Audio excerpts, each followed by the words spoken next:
My full name is Carl Bryan Ravanes.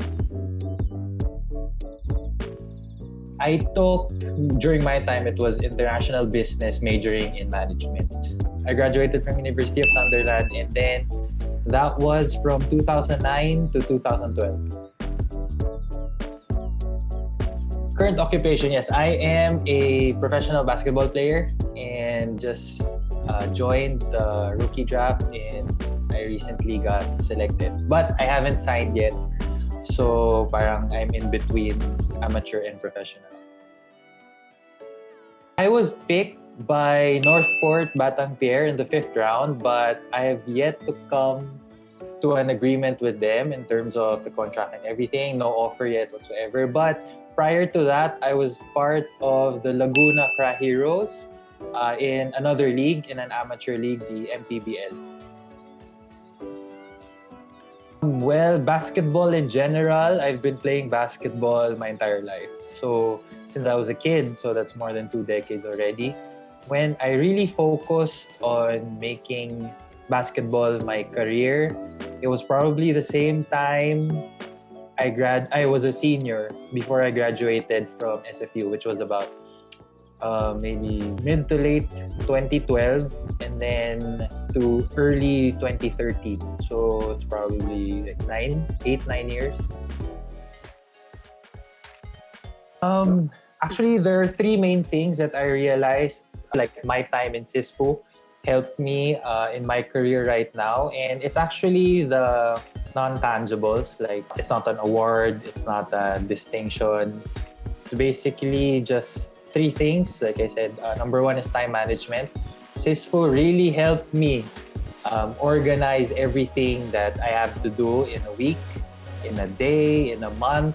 I'm more of a organizer, so I like to plan things out before I start doing them. So I think that was one thing that SISFU helped develop in me, which I was able to bring to my athletic career. The third is analyzing. Because with SFU during my time, with SISFU, you really have to be analytical. You have to be analytical, you have to be critical. There's always something more to it than that's on the surface. So if you see a problem or if there's a task in front of you, you don't just dive right in. You have to take a step back. You have to analyze the situation. What do you think is going to be the best possible way to solve the problem, to attack it, to finish the task?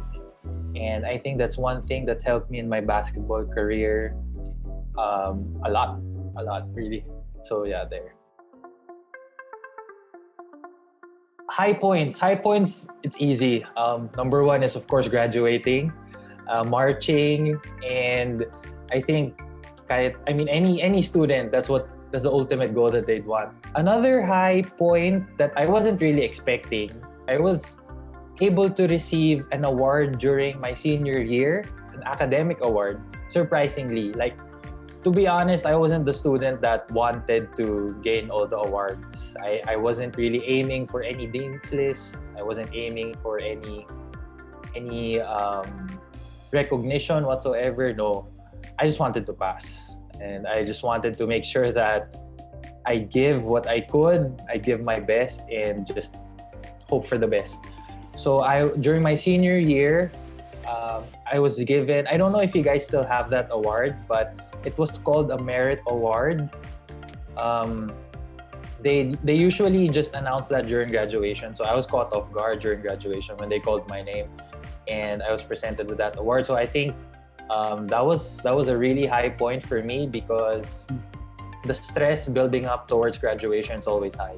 Like towards end of the term, the stress is really high. So just for me to be able to receive an award, especially during one of the toughest years, the last year before graduating, that was a really, really high point for me.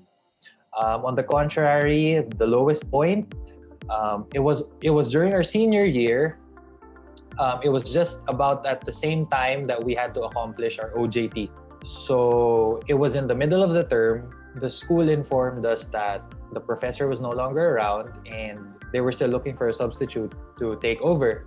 So of course, as a graduating student, you would kind of panic because would this affect our graduation? Would this delay our marching? Would we have to extend another term, a term and a half just for this subject? So I think that really caused a lot of panic and anxiety towards us during between my batchmates and I, because we really didn't know what we were getting ourselves into. But good thing, we were really grateful, sir, for Mr. Anoche, Sir Leo. Like, Sir Leo was really our savior during that time. So if ever he's going to be watching this, if he gets a chance, I just really want to say thank you to Sir Leo, Mr. Anoche, for saving our butt during that time. So yeah, those are the highest and lowest points I've had that I could remember during my college year.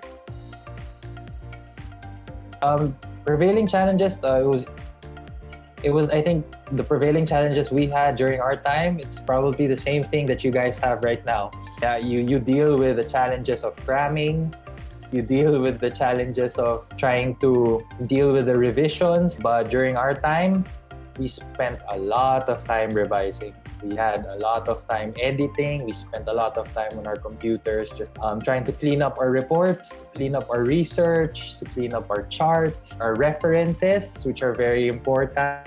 And I think the biggest difference that I think the 10 years, nearly 10 years apart between now and my time, I think it would be the availability of research materials. The data given during that time, the data that you could find in research, it weren't as complex or it wasn't as complete as the things that you could research now. So I think that was one of the biggest issues then, because I'm not sure if you guys still go to the library to search for additional references, but we had to. Like, if we couldn't find anything, first, second, third page of Google, if we couldn't find anything, straight to the library. So yeah, that was one of the prevailing challenges. Those are the prevailing challenges we had during my time. If I could just summarize it, delayed gratification, you have to remember the importance of that. Next is, don't take everything personally, learn to filter the noise. Third, believe and trust in the work you put in. And lastly, don't be afraid to make mistakes, but make sure you learn. I'd like to divide my message into 4 parts.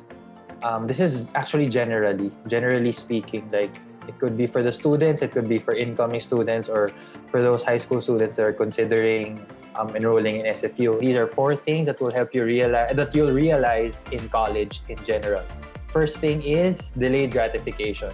In today's world, we all want things instantly, but sometimes you have to do stuff you don't want right now, so you could end up doing things that you want eventually. It's okay if you suck it up first initially, but at the back of your mind, you know that eventually it's going to get better. It's going to get better. So whatever it is that you're facing right now, whatever struggles you guys are facing right now in your academics, your personal life, it's better to sacrifice a bit right now, but the benefit of it is going to be long term.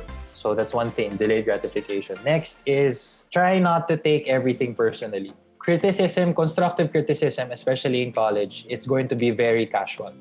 You could be talking to a professor and they tell you straight up, this is wrong. This is what you have to do. Or if they don't tell you what to do, they'll just tell you figure it out. And I think that's one thing that people or students in general have to understand, that these professors sometimes, they just want to help you stand on your own feet. It's not something that because they don't like you, they don't like how you look, they don't like how you treat them. It's not that. You don't always have to take things personally. And next to that is you'd learn how to filter the noise. So you don't have to give yourself to everything that's calling you. Like if this part, or if this part in your school, or if this part in your studies is calling you, they're trying to distract you and everything, you have to learn how to prioritize, and you have to try to figure out what really matters at this moment, what's going to help me achieve my goals. Third point is, believe and trust in the work you put in.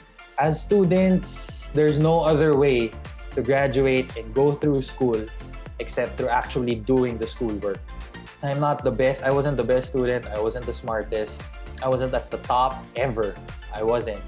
But I just made sure that I did all the little things I could do that could help me bump my grade up or be in a better relationship with my professor or my classmate. So if you realize how important the small things are, and if you try to work hard to make sure that you don't leave any small thing out, you'd be surprised at how far you'd actually go without you even realizing it. My last point is, which is like I think very, very important for anyone in general, is don't be afraid to make mistakes. Like I'm sure you guys heard this a million times, but you really don't understand the weight of it unless it really happens to you.